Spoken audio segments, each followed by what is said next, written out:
Chapter 2. The Futility of Pleasure. I said to myself, come on, let's try pleasure. Let's look for the good things in life. But I found that this too was meaningless. So I said, laughter is silly. What good does it do to seek pleasure?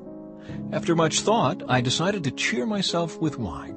And while still seeking wisdom, I clutched at foolishness. In this way, I tried to experience the only happiness most people find during their brief life in this world.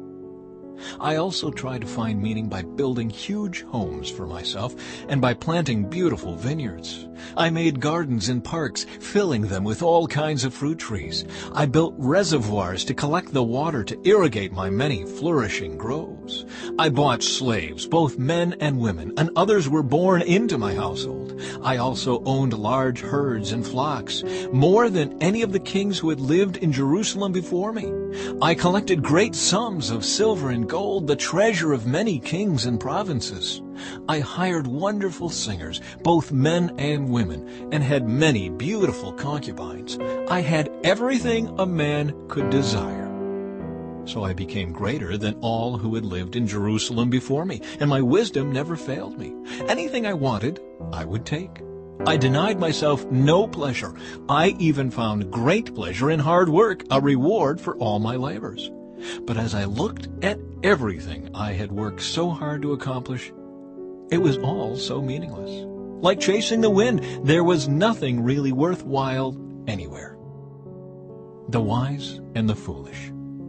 So I decided to compare wisdom with foolishness and madness, for who can do this better than I, the king?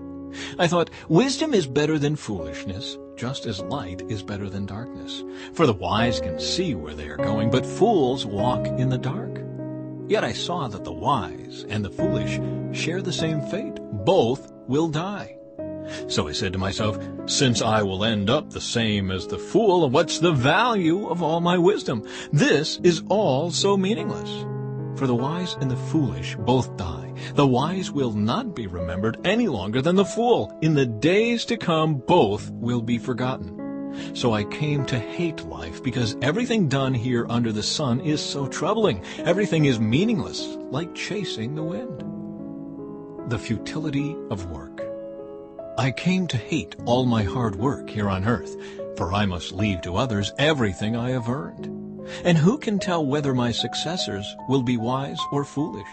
Yet they will control everything I have gained by my skill and hard work under the sun. How meaningless!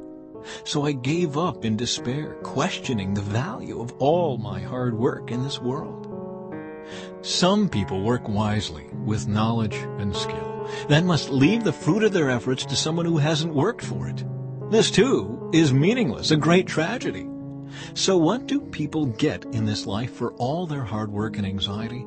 Their days of labor are filled with pain and grief. Even at night, their minds cannot rest. It is all meaningless. So I decided there is nothing better than to enjoy food and drink and to find satisfaction in work. Then I realized that these pleasures are from the hand of God. For who can eat or enjoy anything apart from Him? God gives wisdom, knowledge, and joy to those who please Him.